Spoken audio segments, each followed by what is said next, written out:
সকালে কটায় উঠেছিস আজকে? তুই কটায়? 6টায় উঠেছিস। বাড়িতে কোনোদিন তো উঠতিস না, মানে এখানে অভ্যাস হয়ে গেছে। আমি তোকে অনেকবার দেখিয়েছি, তোর মতন বহু বাপ মা এই ভিডিওটা দেখছে। বহু বাপ মার গায়ে আজকে কাদা দেবো, তার কারণ হচ্ছে তারা ভাবে বোর্ডিং স্কুল মানেই কত প্রশ্ন আসার আগে। এখন মুখ পুরো, ওর মুখে যে একরকম ফেক হাসি ছিল, সে হাসিটা নষ্ট হয়ে বাস্তব হাসিটা এসছে। তার কারণ হচ্ছে যে একটা লড়াই, জীবনটা একটা লড়াই। সকালে ঘুম থেকে ওঠা, তারপর পড়তে বসা, উঠেই মাত্র প্রাণায়াম মেডিটেশন, তারপরে পড়তে বসা, তাই তো? তারপরে নিজের টিফিন শেষ করা, তারপরে এরকম একটা ফ্যামিলি স্কুল যেখানে একদম পরিবারের মতন থাকা, একদম পরিবারের মতন। কি মুখ ঢাকছিস তুই এখন? আমার প্রশ্নগুলোর উত্তর দে। সেটা হচ্ছে যে আরেকটা জিনিস তোর কাছ থেকে জানতে চাইবো। তো এখন মোটামুটি একটা সড়গড় হয়ে গেছিস যে মূলত পড়াশোনাটাই আসলে এখানে, তাই না? খেলাধুলা থাকলেও মূলত সারাদিন একটা ইংলিশ কালচার, সারাদিন ইংলিশ। আমি মনে হয় প্রথম বাংলা বলছি তোর সঙ্গে, তাই না? সারাদিন তোর সঙ্গে ইংলিশ চলছে। তো আমার যারা ভিডিও দেখছে তারা প্রত্যেকেই একদম বাঙালি, একদম অর্ডিনারি বাপ মা, তারা ভিডিওটা দেখছেন আপনারা। তো অসংখ্য আপনার বাড়িতে যদি এরকম মেয়ে থাকে না, যাদের পড়াশোনা আর হবে না বলে ধরেই নিয়েছেন, তোর মা ধরেই নিয়েছিল তোর দ্বারা আর পড়াশোনা হবে না, শিওর। কিন্তু এবার মনে প্রাণে জল এসছে যে না, এবার পারবে মনে হচ্ছে। ঠিক আছে, আরেকটা প্রশ্ন তোকে করি, সেটা হচ্ছে যে বকাঝকা কেমন চলছে এখানে বোর্ডিং স্কুলে? বকা দেখায় না।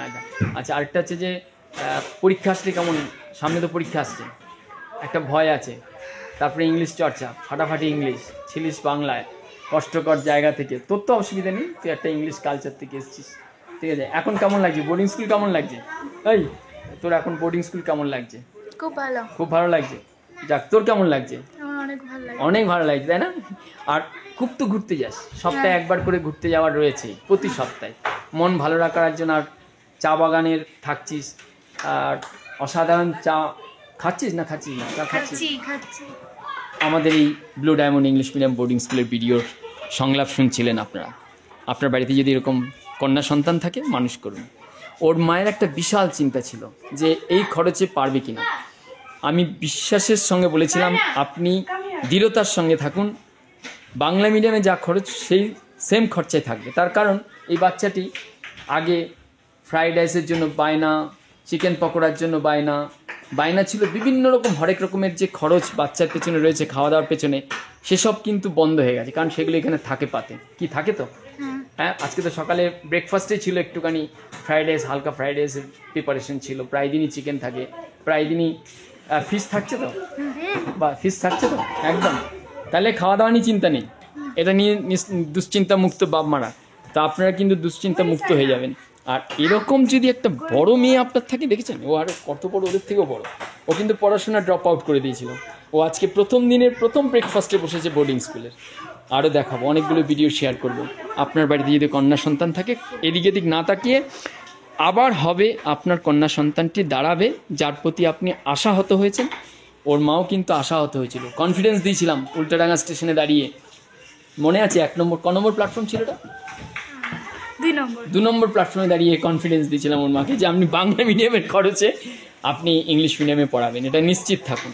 আর ওর বাবা ছিল প্রত্যন্ত সাধারণ বাড়ির একটি, ওর বাবা মা দুজনই কনফিডেন্স দিয়েছিলাম ভালো স্কুলে পড়াবেন পরিবারের মধ্যে। আর এই যে ভদ্রমহিলা গতকালকে এসেছেন, ঠিক আছে, এখানে দেখাবেন না মুখ।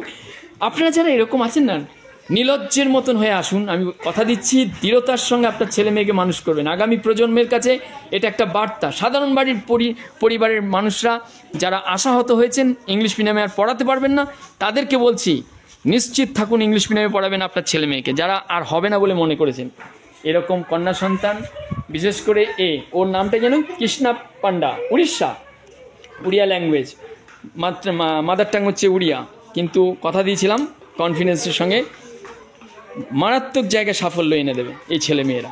তাই আপনার বাড়িতে যদি এরকম কন্যা সন্তান থাকে, নিয়ে আসুন, ভালো করুন, মানুষ করুন, আপনি দুশ্চিন্তা মুক্ত থাকবেন।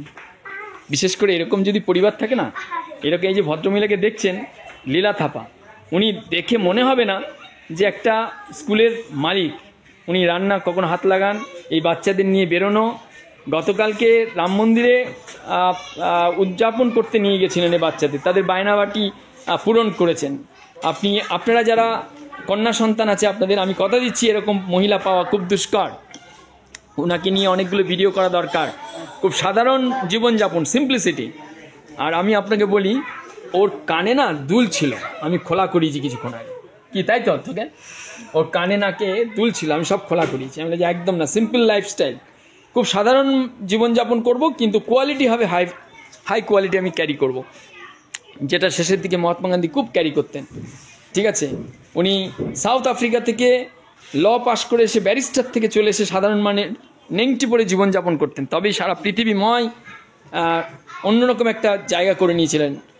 যদিও তার নাম নিলে আপনারা ক্ষোভে ফেটে পড়েন, কিন্তু বাস্তব সত্যটা জানলে অবাক হয়ে যাবেন। সঙ্গে থাকুন, ছেলে মেয়েকে মানুষ করতে হবে, এটাই শেষ কথা। টাকা পয়সা সাথে নিতে পারবেন না। সঙ্গে থাকুন, পুরো ভিডিও থাকুন। কন্যা সন্তান তাদের মানুষ করুন।